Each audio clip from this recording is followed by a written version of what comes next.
할렐루야. 예, 이렇게 여러분 뵈니까 너무 좋습니다. 예, 저는 우리 전도사님 광고할 때 말씀하신 대로 이렇게 서로 뭐 지금 한참 대면 예배 보냐 비대면 예배냐 뭐 이런 것 때문에 많은 이야기들이 있는데요. 또 어떻게 우리 교회는 또 그래도 좀 이렇게 앉으실 수 있는 자리도 좀 있고 그죠? 여기 있어서 감사합니다. 예. 우리가 오늘 말씀 로마서 8장 26절에서 27절 말씀인데요. 우리가 지난 시간에 했던 말씀, 나눴던 말씀부터 좀 같이 나눠야 될 것 같아요. 우리가 지난주에 나눴던 말씀 중에 그런 말씀이 있죠. 현재 우리가 겪는 고난은 장차 우리에게 나타날 영광과 좋게 비교할 수 없다고 나는 생각합니다. 이게 무슨 내용이었죠? 우리가 현재 우리가 인생을 살아가면서 겪게 되는 수많은 고난들이 있는데 그냥 우리가 우리의 관점에서 우리가 서 있는 이 자리에서 우리가 겪고 있는 이 고난을 쳐다보면 내가 왜 고난을 받고 있는지를 이해를 못하게 돼 있어요. 잘 안 보여요. 왜 내가 굳이 이래야 되는지. 그런데 먼저 눈을 들어서 저 하나님께서 우리에게 주실 영광, 우리에게 허락하실 그 영광을 바라보고 그 영광의 관점에서 오늘 우리를 현실을 생각해 보면 우리가 이 고난을 통과해야만 그 영광을 얻을 수 있다면 말이죠. 그죠? 그렇다면 오늘 우리는 이 고난을 통해 가는 이 과정에서 이해할 수 있게 되죠. 아, 내가 지금 잘 가고 있구나. 당연히 받아야 할 고난을 지금 받고 있는 것이구나 할 수 있게 됩니다. 그래서 이 영광의 관점을 취할 때 우리는 오늘 답답하고 또 고단한 하루하루를 마주할 수 있는 힘이 그 영광의 관점에서부터 생기게 되는 거죠. 자, 그런데 문제가 하나가 있습니다. 여러분, 우리가 그 영광의 날을 잘 보나요? 못 보나요? 잘 보이십니까? 안 보이십니까? 우리가 몸으로 부활해서 예수 그리스도와 함께 영원히 이 땅을 통치하게 될 그 날이 여러분 눈에 잘 보이세요? 안 보이세요? 지난 한 주 동안 지난주 주일날 말씀을 들었는데 지난 한 주 동안 그 말씀을 기억하면서 오늘 내가 좀 고난이 있어도 힘든 날이 있어. 일주일 동안에 힘들지 않은 날이 왜 없겠습니까? 그죠? 사람에게. 그 힘든 날 속에서도 내가 그 날이 있음을 생각하고 소망하면서 하루하루를 지나셨습니까? 그게 기억이 나시던가요? 잘 안 나요. 예. 그 기억이 안 난다는 게 문제예요. 왜 그럴까요? 왜 우리는 그 영광에 대한 소망이 매일매일 기억이 나지 않을까요? 그리고 그건 왜냐하면 우리 사람이 약해서 그렇습니다. 연약해서. 성경은 사람이 얼마나 깨지기 쉬운 그릇인지 질그릇과 같다 그래요. 사람이 너무나 약해서 이 사람이라는 이 그릇 속에는 뭘 담아도 넘치게 담을 수도 없고 모자라게도 담을 수도 없는 게 사람인 것 같아요. 예를 들면 사람이 돈이 너무 많으면 어떻게 해요?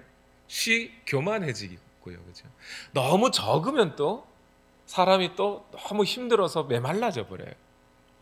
사랑도 많이 받으면 좋은 것 같은데 또 너무 많이 받으면 사람이 버릇이 안 좋아질 때가 있어요. 그죠? 근데 사람이 또 서로 사랑을 너무 안 받으면 그것도 외로워서 못 견뎌요. 심지어 하나님이 부어주시는 은혜도 마찬가지예요. 어떤 사람들은 은혜를 너무 안 받으면 교회에서 어떤 사역을 하거나 일을 할 때 은혜 받지 못하고 예배를 통해서 은혜가 충만하지 못하면 일할 힘이 안 생겨요, 사람은. 그런데 또 반대로 너무 큰 은혜를 하나님으로부터 받다 보면 어떻게 해요? 교만해질 수 있어요. 사도 바울도 그랬잖아요. 하나님 앞에 이렇게 기도했더니 내 은혜가 내게 족하다 이런 얘기도 하셔요. 그러니까 이 사람이란 그릇이 참 그래요. 너무 과해도 안 되고 모자라도 안 되는 아주 연약한 깨지기 쉬운 그릇이란 말입니다. 그럼 이런 연약함이 무엇 때문에 시작됐어요? 아담의 범죄 이후로 인간이란 존재 자체가 그렇게 연약하고 살아요. 피조물이니까요.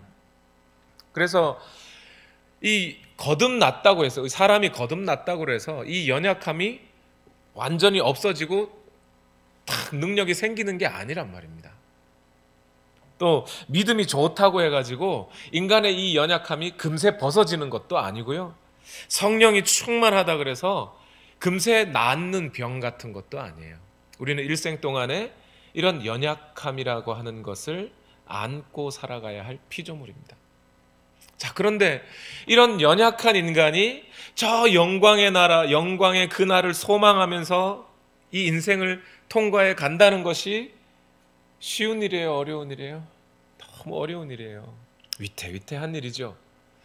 그래서 하나님께서는 우리 인생으로 하여금 저 영광의 소망뿐만이 아니라 우리 현실의 고난과 유혹이나 이런 것을 이겨낼 수 있도록, 버텨낼 수 있도록, 통과해 갈 수 있도록 우리를 돕는 분을 우리에게 또 주셨어요.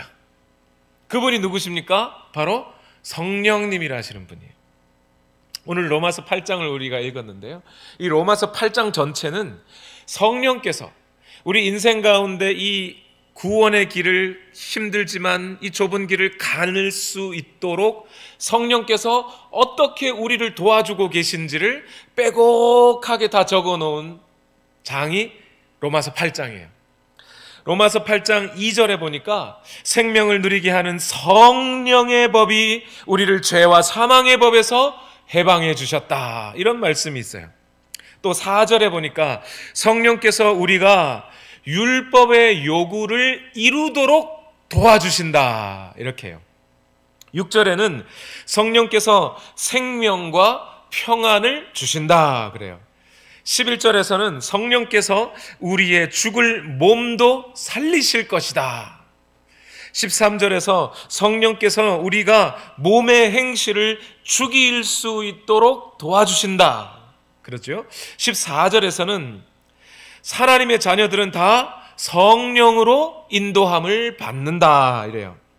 15절과 16절에 성령은 우리가 하나님의 자녀임을 확신할 수 있도록 우리 안에서 성령께서 증언해 주시고, 또 장차 얻게 될 구원이 어떤 것인지를 확신할 수 있도록 도와주신다고 합니다. 23절에서 성령은 우리가 받을 최종적 구원의 보증이 되어 주신다고 그래요. 자, 이렇게 성령께서 우리에게 해주시는 일들을 가만히 생각해 봤더니 이건 단순히 성령께서 우리를 그냥 도와주실 수 있으면 도와주시고 안 도와주셔도 괜찮고 하는 문제가 아니지요.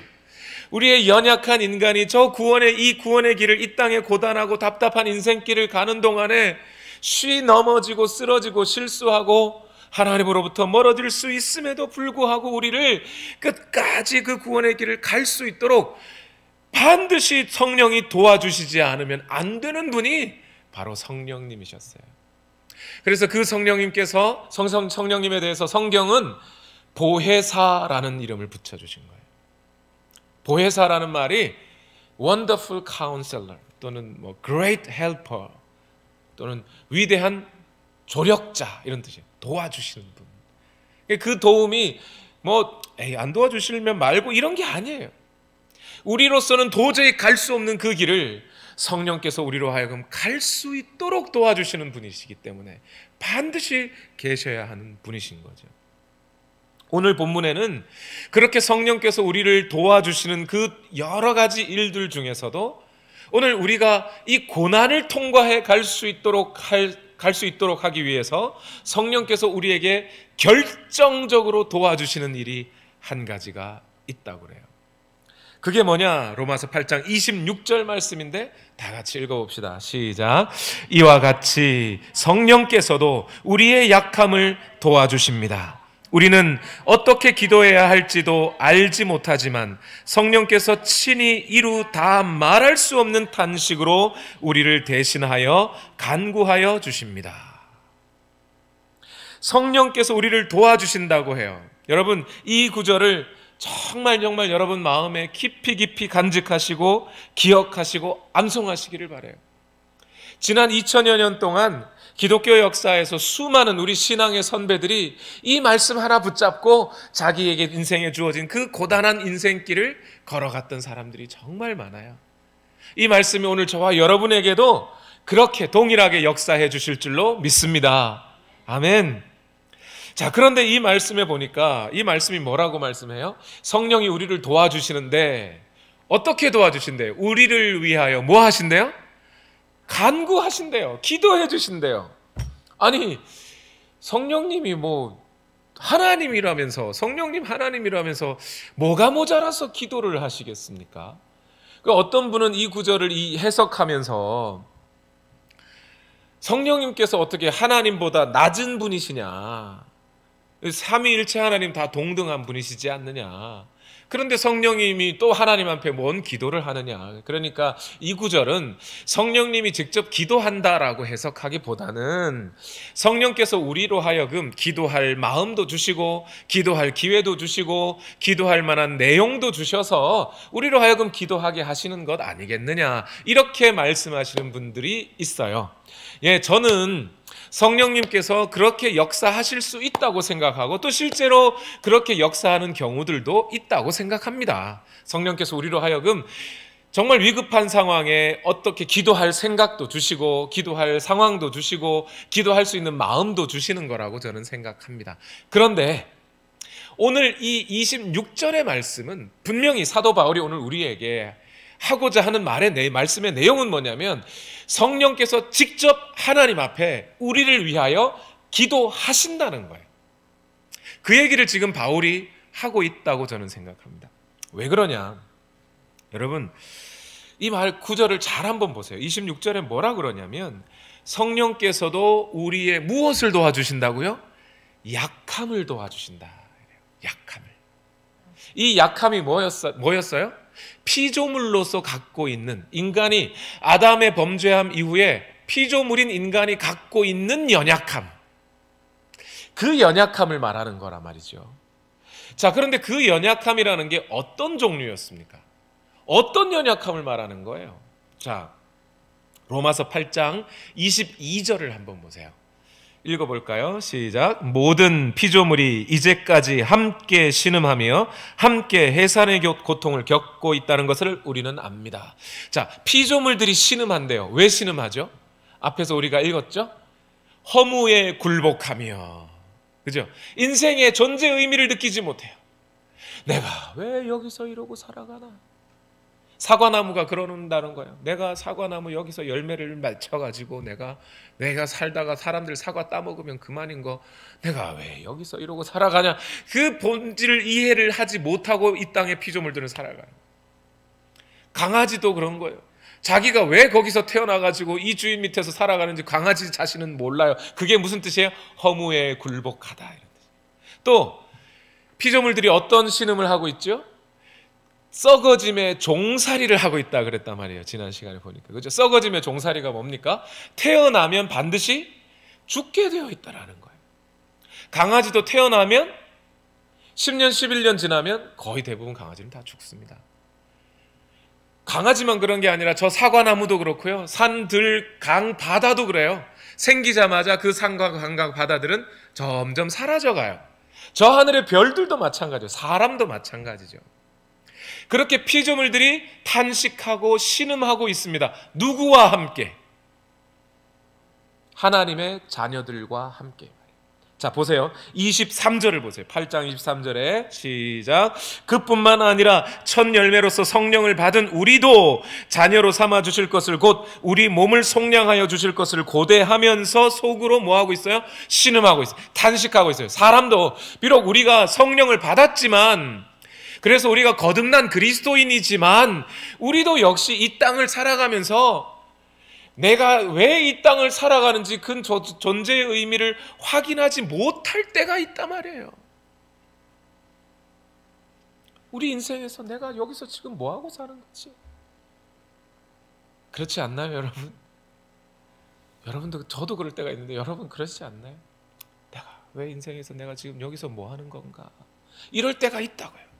또 사람도 역시 피조물들과 같이 썩어짐의 종살이를 하고 있어요. 우리 사람이라는 존재들이 다 이렇게 태어나지만 결국 마지막 날은 죽음이 있다는 거 알고 있잖아요.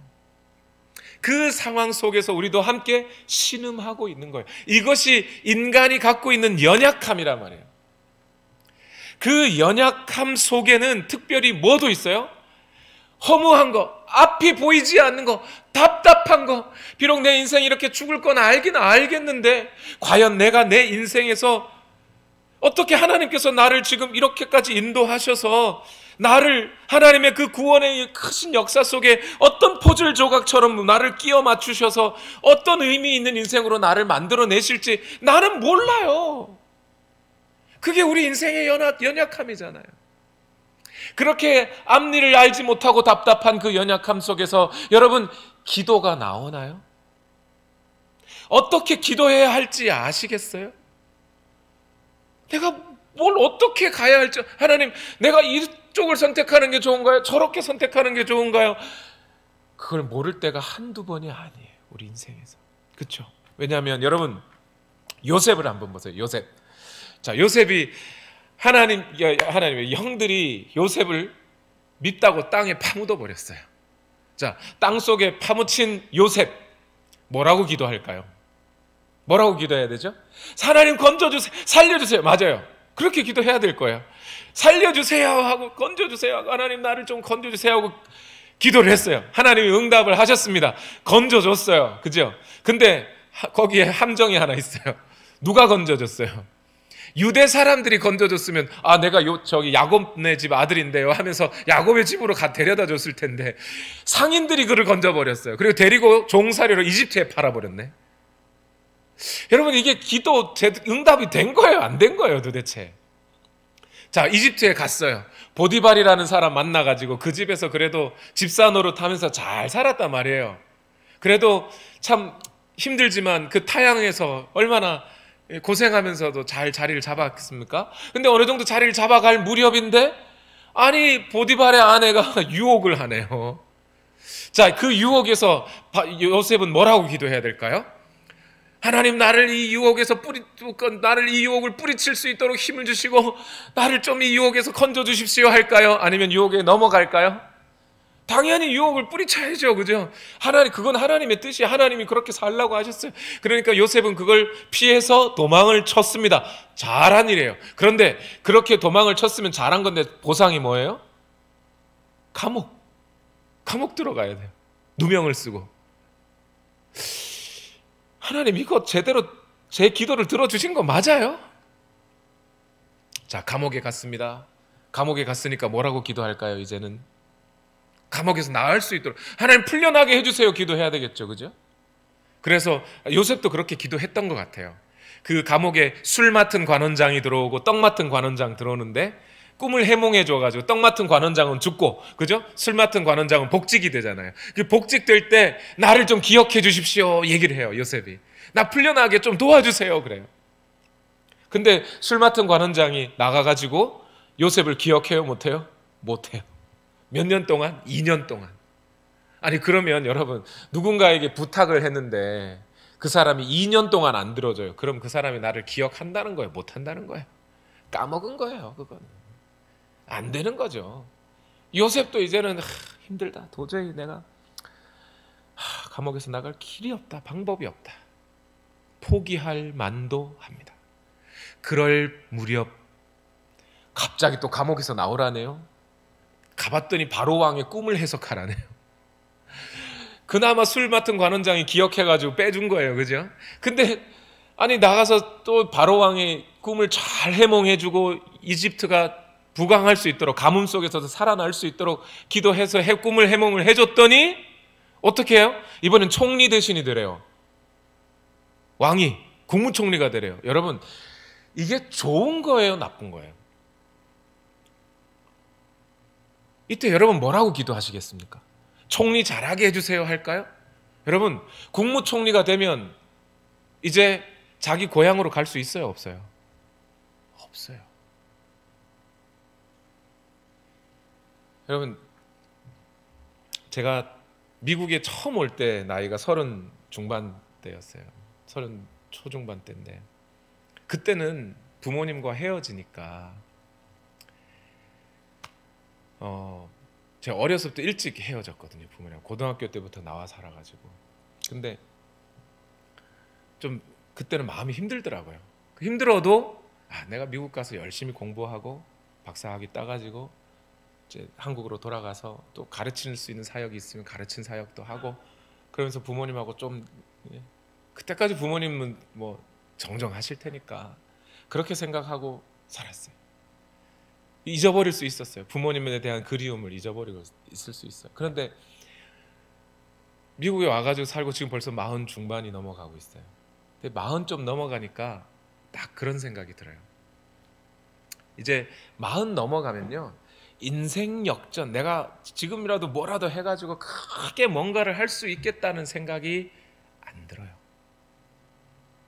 40 좀 지나면요, 이제 우리 인생은 거의 다 비슷하게 살아요. 지금까지 살아온 삶에 비슷하게. 뭐 40 후반이 돼가지고 막 큰 뭐 하나를 발명해가지고 인생 막 해서 막 크게 성공하고 이런 경우는 천에 하나 만에 하나 있을까 봐요. 켄터키 프라이드 치킨 만든 그 70대 할아버지 그 정도쯤 이렇게 있을까? 아니면 거의 없어요. 인생에서는요, 거의 비슷하게 다 그렇고 그런 그 정도의 모양에서 인생이 살아가게 된다는 걸 알겠더라고요. 자, 그러면 여러분, 그때쯤 돼가지고 제가 무슨 마음이 들까요? 아니, 인생에서 제가 뭘 할 게 있다고, 무슨 큰 낙을 보겠다고 미국까지 와서 뭐 이렇게 뭐 하겠어요. 그때쯤 되니까 부모님이 막 그리워지더라고요. 그냥 부모님하고, 이미 나이 많이 드신 그 부모님하고 그냥 하루라도 조금 더 같이 좀 살 수 있었으면 하는 그 마음이 더 크게 들더라고요. 여러분, 요셉도 그런 거예요. 국무총리가 돼가지고 하나님, 내가 이 이집트에서 뭔가 역사의 한 획을 그을 수 있는 그런 총리 대신이 될 수 있도록 내게 능력을 주십시오, 이런 기도가 나오겠느냐고요. 이거 총리 대신이 되고 나면 나 아버지 못 보는데, 우리 형님들 못 보는데 어떡하나, 고향 산천이 생각이 나게 돼 있단 말입니다. 어떻게 기도할까요? 하나님, 나 이거 총리 대신 잘하게 해주세요 하고 기도할까요? 아니면 고향으로 돌아가게 기도할까요? 요셉 안에는 뭐라고 기도해야 될지도 모르는 상황이 겹치고 또 겹치고 또 겹치고 온 거예요. 돌아갈 수 있는 기회가 사라져버린 거예요. 여러분, 이럴 때 여러분 인생에서도 어떻게 기도해야 될지도 모를 그럴 상황이 닥치지 않겠습니까? 그런데 여러분, 어떻게 기도하는 것이 내 인생의 가장 좋은 기도인지, 어떤 선택이 가장 좋은 선택이 될지를 알지 못하는 우리를 위하여, 우리를 대신하여 하나님 앞에 간구하고 계신 분이 있으시니 그분이 누구라고요? 성령님이라고요. 성령님께서는 하나님이십니다. 오늘 27절에 보니까 하나님이 성령의 마음을 아신다, 이렇게 번역이 되어 있어요. 성령께서 하나님 앞에 무엇을 간구하는지 성령께서는 우리의 마음을 다 알고 계시고, 오늘 우리에게 가장 선하고 가장 좋은 방식이 무엇인지 우리 성령께서는 다 알고 계시고, 그것을 하나님께 아뢰고 계시고, 하나님은 그 성령의 마음을 다 알고 계시니 하나님은 그 성령의 간구를 들어주셔야 안 들어주셔요? 반드시 들어주신단 말입니다. 우리 인생을 향한 계획이 무엇인지 우리 성령께서는 알고 계시고, 그것을 성령께서는 하나님께 간구하시고, 하나님은 그 성령의 마음을 알아 성령의 간구를 들으시고, 그렇게 하고 계시다는 거예요. 여러분, 지금 여러분의 인생 가운데 이해할 수 없는 고난에 처해서 인생이 답답하고 지금도 어떻게 기도해야 할지 알지 못하시는 분이 계십니까? 낙담하지 마시고 절망하지 마시고 낙심하지 마십시오. 우리를 위해 가장 좋은 것이 무엇인지를 알고서 그것을 하나님 앞에 간구하고 계신 성령님이 있다는 이 사실을 잊지 마시기 바라요. 목사님, 그런데 목사님, 제 인생은 왜 이런 거죠? 이렇게 질문하시는 분이 있을 수 있어요.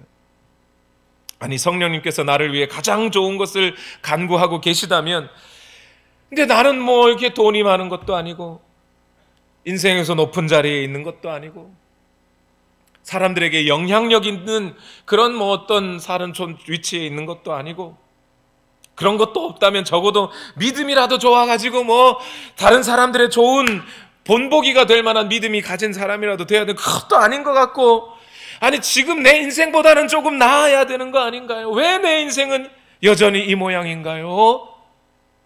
하고 질문하시는 분이 있으실 수 있습니다. 왜 그럴까요? 왜 그런 걸까요? 오늘 27절 말씀에 그 비밀이 숨어져 있어요. 8장 27절 다 같이 읽어봅시다. 시작. 사람의 마음을 꿰뚫어 보시는 하나님께서는 성령의 생각이 어떠한지를 아십니다. 성령께서 하나님의 뜻을 따라 성도를 대신하여 간구하시기 때문입니다. 성령님이 누구의 뜻을 따라? 하나님의 뜻을 따라. 내 뜻을 따라요? 아니요. 하나님의 뜻을 따라 간구하고 계시다 그래요. 여러분 이걸 여러분 어떻게 설명드리면 좋을까요? 여러분 TV에 이런 광고가 있어요. 아기가 이제 갓난 아기가 이제 태어나서 뒤집기 막 시작한 아기가 있어요. 배밀이라 그러죠. 막 손발을 막 움직이고 발을 움직이니까 땅바닥에 배를 대고 슥슥 기어요. 막 어떤 아기. 자, 그런데 이 아기가 슥슥 배를 베밀면서 길다가 갑자기 벽이나 이런 거 아니면 뭐 TV나 장롱이나 이런 걸 턱 붙잡더니 일어서려고 발버둥을 쳐요. 어떻게든 일어서 보려고. 그러다가 툭 다리에 힘이 없으니까 그죠? 또 쑥스러져. 또 일어나려다가도 또 앉아. 잘못하면 막 위험해서 머리라도 찌을 것 같아요. 혼자 땀을 뻘뻘 흘리면서 일어나려고 합니다. 그런데 때마침 그때 어머니가 애기 우유라도 줘야지 하고 우유를 타가지고 방으로 들어가려는데 그 이게 조금 열린 문틈 사이로 애기 혼자 그렇게 막 발버둥 치면서 일어나고 하려고 하는 거를 보게 됐어요. 자, 이때 엄마는 어떻게 할까요? 얼른 뛰어들어가가지고 겨드랑이를 탁 끌어안고 장롱하고 벽 사이에 딱 끼워놓고 자, 서 이렇게 하면서 애기가 서게 됩니까? 그러면 애기는 설 수 있어요? 그러면 돼요? 안 되죠. 엄마는 우유를 이제 막 데워가지고 들고 들어가려던 그 우유병을 들고 문 틈을 보면서 응원해야죠. 일어나봐. 그러다가 혼자 아이고 안타까워서 그거 쳐다보면서 얼굴이 막 찌푸려지면서 막 미간에 막 내천자가 생기면서 막 그렇게 보게 되죠.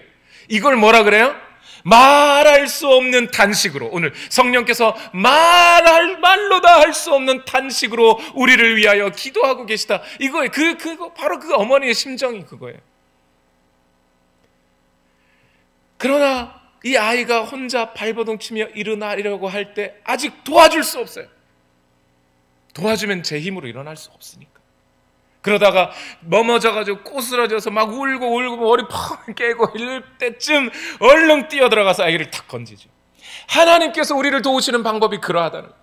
오늘 우리 인생의 고난을 겪어갈 때 비록 우리의 인생이 나약하고 연약하고 미천하고 힘들고 때로 어떤 경우에 하나님 왜 우리를 안 도와주시냐고, 하나님 살아계시기는 한 거냐고 할 정도로 마치 하나님이 우리의 삶에 도와주시지 않는 것 같은 때가 우리 인생에 있단 말이에요. 그러나 그 순간에도 하나님은 우리를 돌보시지 않는 게 아니에요. 성경을 보니까 뭐라고요? 예수 그리스도께서 말씀하셨어요. 하나님께서는 우리의 뭐까지 세신 받으신다고요? 머리카락까지 다 세신 받으신 하나님이라. 너무나 우리를 잘 알고 계신 하나님이라 언제든지 오늘 우리를 하나님께서 도와주실 뜻과 마음을 갖고 계셔요. 그러나 아직 우리로 하여금 이 고난 속에서 연약한 무릎을 펴서 이 고난을 통과하고 우리를 괴롭히고 안타깝게 하는, 힘들게 하는 그 사람들과의 상대 속에서도 여전히 우리가 이겨내야 할 것들이 있기 때문에 우리로 하여금 아직 그 도움의 손길을 강력하게 펼치지 않는 때가 있단 말입니다. 그러시다가도 우리가 위경에 겹쳐서 더 이상 우리의 힘으로서는 도저히 일어날 수 없는 그런 위경에 겹쳤을 때 하나님은 그때 우리의 손을 내밀어 우리를 분명히 우리를 건져주실 겁니다. 심지어 우리 예수님도 그럴 때가 있었잖아요. 육신을 입고 이 땅에서 사실 때 자기 앞에 주어진 그런 죽음의 결정 앞에서 그것을 받기가 너무 힘든 거예요. 예수님이 습관을 쫓아 겟세마네에서 기도하실 때 아버지여 이 잔이 내게서 옮길 수 있으면 옮겨 주옵소서. 그러나 내 원대로 마옵시고 아버지의 뜻대로 되기를 원합니다라고 기도하셨어요. 그랬더니 하나님께서 그 아버지의 뜻을 쫓아 예수님에게 어떻게 하셨어요? 천군 천사 대동해서 로마 병전들을 싹 죽여버리고 예수님을 십자가에서 딱 건져내서 살려주셨나요? 그렇게 하신 게 아니라 용기 있게 담대하게 넉넉하게 십자가를 그 죽음의 쓴 잔을 마실 수 있도록 하나님께서 도와주셨더라는 겁니다. 오늘 하나님께서 우리를 도우시는 방법도 하나님의 뜻대로 오늘 우리가 이 고난을 통과하여야 그 영광의 날을 얻겠기에 하나님께서는 우리가 이 고난을 넉넉히 통과할 수 있도록 우리를 응원하시고 힘주시고 우리로 하여금 이 고난을 거쳐 갈 수 있게 하시더라는 거예요. 그러나 그 고난의 길 속에서 반드시 피해야 할 것이 있다면 하나님은 또한 피하게도 하실 것입니다. 그러니 오늘 이 본문을 생각하다 불쑥 그런 생각이 들더라고요. 하나님께서 내 뜻대로 내가 원하는 대로 기도한 거 하나님 그거 다 들어주셨으면 큰일 날 뻔했다. 고난의 상황에서 고난을 닥쳤을 때 우리는 우리의 뜻과 하나님의 뜻이 같아요? 달라요? 달라요. 사람은 어떻게 생각해요? 빨리 이 고난 벗어났으면 좋겠어요. 빨리 이 고난 끝났으면 좋겠어요. 그런데 하나님은 아니, 그 고난을 조금 더 겪어야 돼. 조금 더 지나와야 돼. 조금 더 힘이 생겨야 돼. 하면서 우리 안에서 그 고난을 이겨낼 수 있도록 힘을 주시더라 하는 거예요.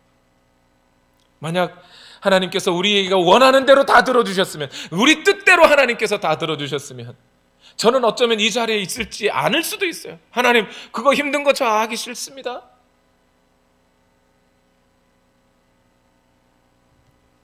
어쩌면 우리 뜻대로 하나님께서 그 뜻을 기도를 다 들어주셨다면 우리는 이 자리에서 믿음의 자리에서 떠나 있을지도 몰라요.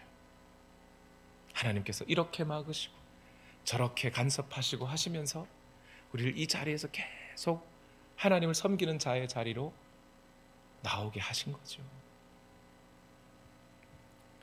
우리 교회 청년 중에 연지환이라는 청년이 있어요. 한국에 군 복무를 위해서 들어가게 됐습니다. 이 청년이 이제 지난주 새벽 예배 마치고 우리 청년부 전도사님하고 같이 이렇게 이야기를 나눴어요. 근데 이 연지환 형제가 지금 들어갔을지 모르겠습니다. 근데 이 청년이 궁금한 게 아주 많은 청년이에요. 목사님, 제가 이제 딱 끝나고 헤어지면서 지환 형제 기도합시다 하고 이제 같이 기도하고 기도 다 끝났는데 지환 형제가 또 그래. 목사님, 저 이것 때문에 문제가 있으니 이 문제를 위해서도 기도 좀 해주십시오. 그래서 또 기도했어요. 또 기도 다 끝났는데 이 청년이 너무 궁금해한 나머지 목사님 질문이 하나가 있는데 해보라고 그랬더니 만약에 하나님이 내 인생을 위해서 최선의 것을 분명히 하나님은 계획하고 계셨을 텐데 내가 하나님 앞에 그 최선을 알지 못해서 기도하지 않으면 어떻게 되나요? 이렇게 얘기해요. 그러면 그 최선을 우리에게 안 주시는 건가요? 아니면 내가 기도를 잘못하고 있는 건가요? 이거 어떻게 해야 되는 거죠? 그런 질문까지 해요. 그래서 막 그 자리에서 또 몇 번을 얘기했어요. 그 지환 형제와 같은 질문을 저와 여러분이 갖고 있지 않습니까? 그런 질문 속에 오늘 성경의 대답은 이거예요. 하나님께서 우리에게 성령을 부어주시고 성령께서 우리를 위하여 간구하고 계시다는 것을 우리가 믿는다면 말입니다. 비록 우리가 하나님의 그 정확한 뜻을, 하나님의 그 최선의 뜻을 우리가 몰라도 괜찮아요. 그렇죠? 그거 몰라도 우리가 구하지 않아도 누가 구하고 계시다고요? 성령님이 구하고 계세요. 여러분, 이스라엘을 한번 보세요. 이스라엘이 이집트에서 딱 나와가지고 홍해를 딱 건넜잖아요. 광야길을 싹 가로질러가지고 바로 가나안 앞까지 들어가 버렸어요. 그렇죠? 몇 주 만에 바로 가버렸어요. 그런데 그 가나안 앞에서 갈등합니다. 정탐꾼을 보내요. 들어갈까 말까 이거죠. 기도로 말하면 뭐죠? 하나님, 여기 들어가는 게 옳겠습니까? 안 들어가는 게 좋겠습니까? 이거죠. 자, 그때 하나님의 뜻은 뭐예요? 들어가는 거예요? 돌아서는 거예요? 들어가는 거예요. 들어가면 돼. 들어가면 그 사람들 너의 밥이다 이랬어요. 그런데 이스라엘이 어떤 선택을 하죠? 개떡 같은 선택을 해버리죠. 거기서 돌아서요. 돌아선 이후 이스라엘은 어떻게 살아요? 광야에서 40년을 삽니다. 자, 그런데 여러분, 그랬다고, 그런 개떡 같은 선택을 했다고 하나님이 이스라엘을 버리셨습니까? 아니요, 오히려 이스라엘은 광야에서 이 세상에 존재하던 그 누구도 맛보지 못했던 만나를 먹었어요. 메추라기를 하나님께서 부어주시는 것을 받았어요. 구름기둥과 불기둥이 사막 한가운데를 지나갈 수 있도록 안내하시는 하나님의 손길을 경험했어요. 불뱀, 놋뱀을 쳐다보기만 해도 불뱀에 물린 자들이 낫는 기적 같은 일들을 겪었어요. 반석에서 물이 나오는 걸 경험했어요. 무엇보다 하나님의 능력의 말씀인 율법이 광야에서 주어졌어요. 여러분, 이렇게 하나님과 친밀하게 경험할 수 있는 경험, 가나안 땅에서 하나님을 하나님으로, 우리는 그 하나님의 백성으로 살아갈 수 있는 그 능력의 훈련들을 광야에서 하게 됐단 말입니다. 하나님은 절대 그들을 버리시지 않았다고요. 그 개떡 같은 선택을 했을지라도. 여러분, 사도 바울도 인생에서 하나님이 자기 자신을 어떻게 인도하실지 몰라서 어떻게 기도해야 될지 모르는 그런 상황이 있었어요. 여러분, 빌립보서 1장 22절과 24절 다 같이 한번 읽어봅시다. 1장 22절에서 24절 시작. 그러나 육신을 입고 살아가는 것이 나에게 보람된 일이면 내가 어느 쪽을 택해야 할지 모르겠습니다. 나는 이 둘 사이에 끼어 있습니다. 내가 원하는 것은 세상을 떠나서 그리스도와 함께 있는 것입니다. 그것이 훨씬 더 나으나 내가 육신으로 남아있는 것이 여러분에게는 더 필요할 것입니다. 여러분, 이거 무슨 말이에요? 지금 바울은 로마 감옥에 있어요. 나 얼른 죽어서 그리스도와 함께 영원히 살고 싶어, 이 말이에요. 그런데 교회를 생각해 보면 내가 죽는 것보다는 이 교회 때문에라도 여기 남아서 그들에게 말씀을 전하는 것이 너희에게 유익이잖아, 이 말이에요.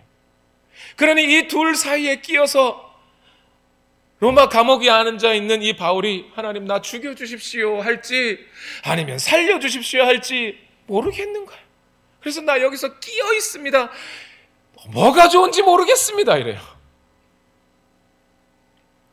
그런데 여러분, 이렇게 만신창이가 되어버린 바울의 인생, 사역자가 되어서 뭔가 이 세상에서 큰 뭔가를 할 것 같았는데 바울의 인생이 지금 어디가 있다고요? 로마 감옥에 갇혀서 아무것도 할 수 없는 그런 인생, 나아갈지 물러설지도 결정하기 힘든 상황.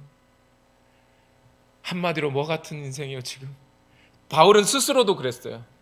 내가 만물의 찌꺼기처럼 산다 그랬어요. 개떡같이 산다는 거예요 지금. 자기 인생이 완전히 뭉그러져서 더 이상 뭐 할 수 있는 것이 아무것도 없는 상황이라는 거예요. 어떻게 기도해야 될지 알지도 못하는 상황. 그러나 그 상황 속에서도 바울의 마음에 반드시 분명하게 떠오르는 인생의 목적이 있었으니 예수 그리스도께서 영화로워지는 것.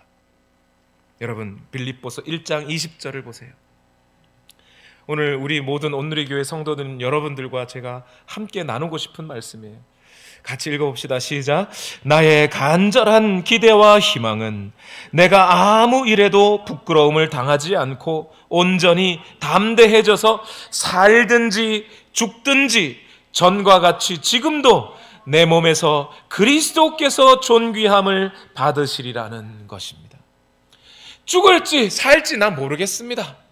죽어도 좋겠고 살아도 좋겠고, 죽자고 기도해도 좋고 살자고 기도해도 좋습니다. 그러나 이 모든 상황에서 비록 내 인생이 이렇게 감옥 안에서 완전히 망가져 버리는 것 같은 그런 인생이라 할지라도 이 인생을 통하여 누가 영광을 받으시면요, 그리스도께서 존귀함을 받으실 수만 있다면 나는 그것으로 만족합니다.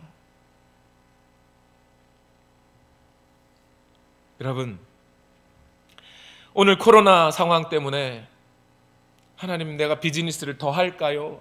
안 하는 게 좋을까요? 새로운 비즈니스를 하는 게 좋을까요? 아니면 다른 예전에 하던 비즈니스를 하는 게 좋을까요? 이 학교를 가는 게 좋을까요? 아니면 저 학교를 가는 게 좋을까요? 이러한 상황 속에서 어떻게 기도해야 할지 알지 못하는 여러분, 오늘 본문은 뭐라고 말씀해 주셔요? 어떻게 선택하든지 괜찮다. 그 인생에서 내가 가장 좋은 어떤 것을 몰라도 괜찮다. 누가 계셨어요? 성령님께서 우리 인생에서 가장 좋은 것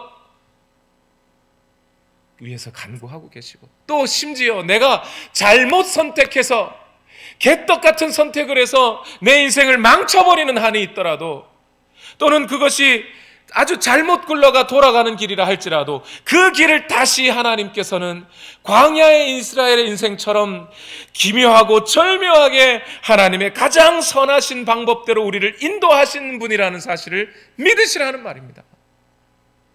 오늘 미국에서 이민의 길을 선택하신 여러분, 또 이민교회를 선택하시고 이 교회를 통하여 함께 신앙생활을 하기로 선택하신 여러분, 때로는 어떤 여러분의 마음속에 내가 왜 이 이민의 길을 선택했나 후회하실 수도 있고, 조국에서의 삶이 더 낫지 않았을까 그런 안타까움도 있을 수 있습니다. 한국에서 잘 나가 성공하고 있다는 친구 소식을 들으면 왠지 내가 여기서 사는 게 잘하는 건가 후회싶기도 하고, 또 아이들 생각해서 교육 생각하면 그래도 여기 있는 게 좀 낫지 이런 생각도 드실 수 있어요. 그런데 여러분, 그런 갈등이나 후회나 염려 있으면 좋게 표현해서 지나가는 개 줘버리세요. 그 염려 안 해도 됩니다. 오늘 내가 정말 개떡 같은 선택을 해서 내 인생이 개떡 같은 인생이 되었다 할지라도 우리 주님은 그 인생을 들어 다시 선한 길로 인도하시는 하나님이시라는 것을 믿으시라 말입니다. 비록 우리가 잘못된 선택을 해서 돌아갈 수밖에 없는 길을 간다 할지라도 성령은 그 길 속에서 기가 막히도록 최선의 방법을 아시고 하나님의 그 선을 향하여 우리를 다시 그 길로 가도록 인도하시는 분이 성령님이라는 사실입니다. 하나님은 이 땅에서 성공한 사람만의 하나님이 아니시라, 비록 실패하고 낮아 있는 자들이라 할지라도 그들의 인생을 들어 그리스도께서 영화롭게 될 수 있도록 만들어 가시는 하나님이십니다.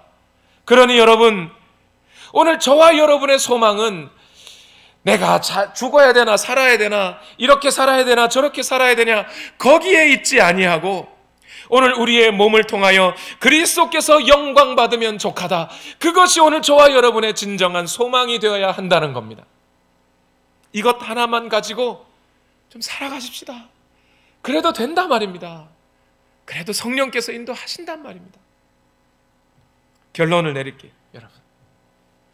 오늘 우리 8장 23절 24절 26절 27절 읽으셨는데, 이 구절을 우리가 정말 잘 이해한다면 우린 진짜 우리 인생을 살아가면서 큰 용기를 얻게 됩니다.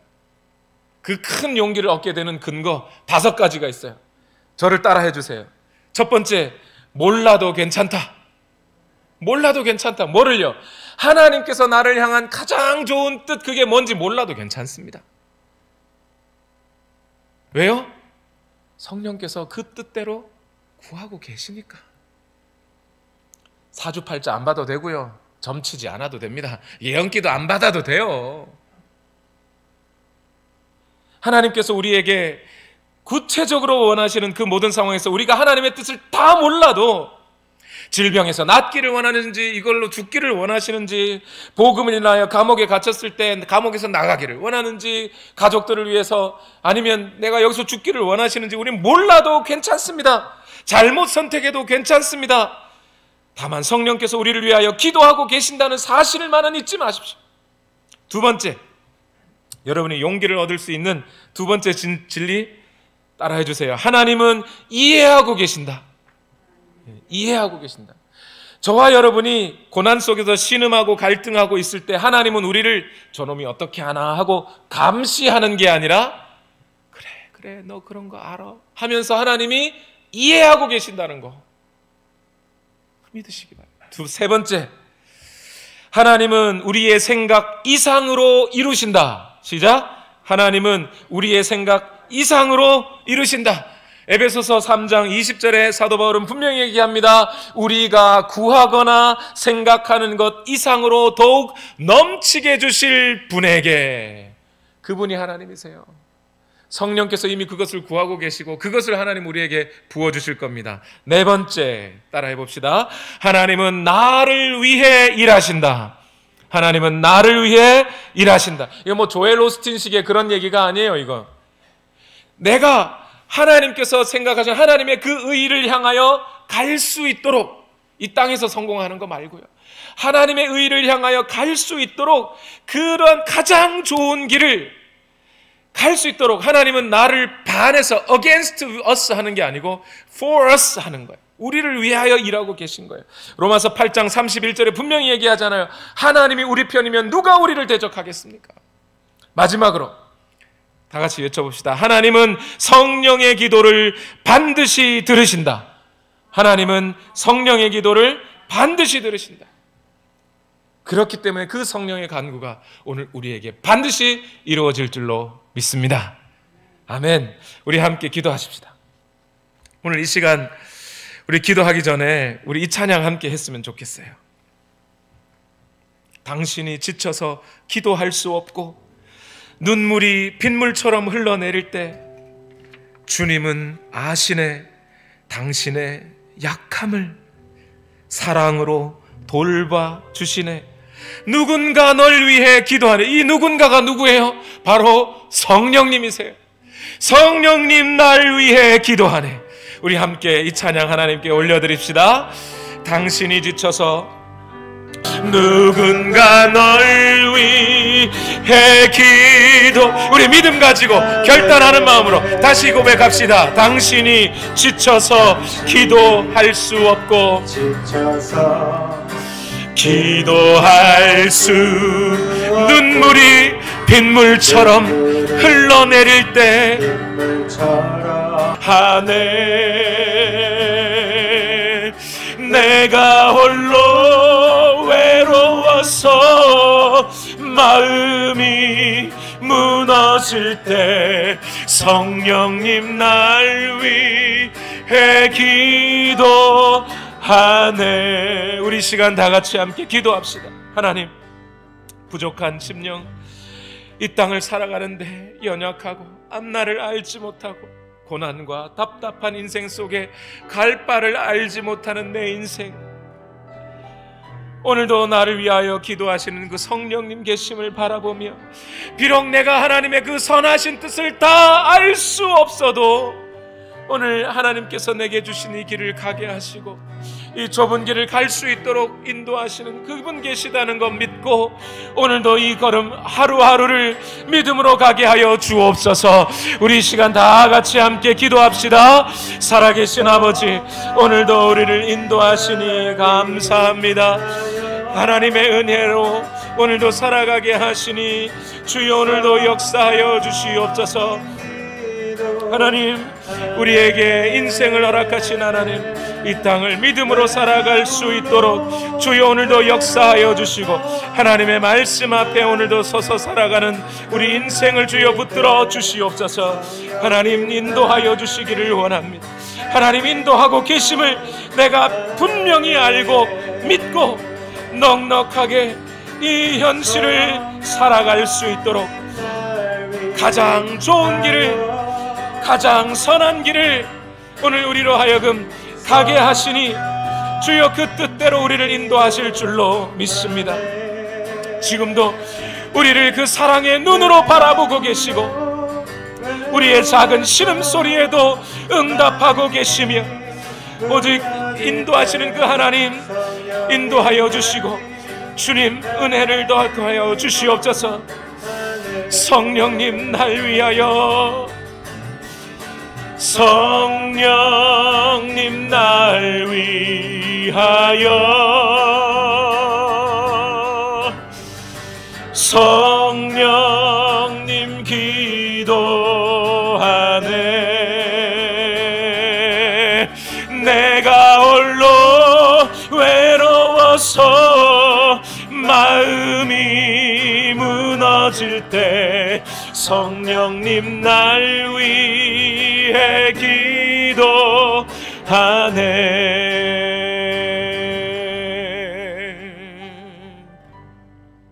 하나님, 우린 때로 넘어집니다. 우린 오늘 힘겨워합니다. 하나님의 뜻을 이루며 살기에 부족합니다. 우리가 실수합니다. 그러나 오늘 이 시간 주님 앞에 다시 한번 간구하오니, 성령께서 지금도 나를 위하여 하나님의 뜻대로 구하고 계시다는 사실을 믿고 분명히 확신하며, 비록 하나님의 그 모든 뜻을 다 알지 못해도 지금도 여전히 우리를 바라보고 계시고 우리를 이해하고 계시며 우리를 돕고 계시는 그 하나님 계심을 인정하고 오늘 하루하루 살아갈 힘을 얻게 하옵소서. 성령께서 지금도 우리 안에서 역사하고 계셔서 우리와 함께하고 계시다는 이 사실을 잊지 말고 그 성령님 인정하며 오늘 하루하루 살아가는 우리가 되기를 원합니다. 그렇게 넉넉한 마음으로 우리 앞길을 가로막는 자라 할지라도, 우리를 마음을 힘들게 하는 사람들 있다 할지라도 그 사람들에게 축복을 베풀며 하나님의 은혜를 전하여 주며 그렇게 넉넉하게 살아갈 수 있는 우리가 되기를 원합니다. 오늘도 역사하여 주시옵소서. 이 시간 또한 하나님 앞에 예물을 올려드립니다. 너희는 먼저 그의 나라와 그의 의를 구하라. 그리하면 이 모든 것을 너희에게 더할 것이다. 약속하신 우리 주님의 약속의 말씀대로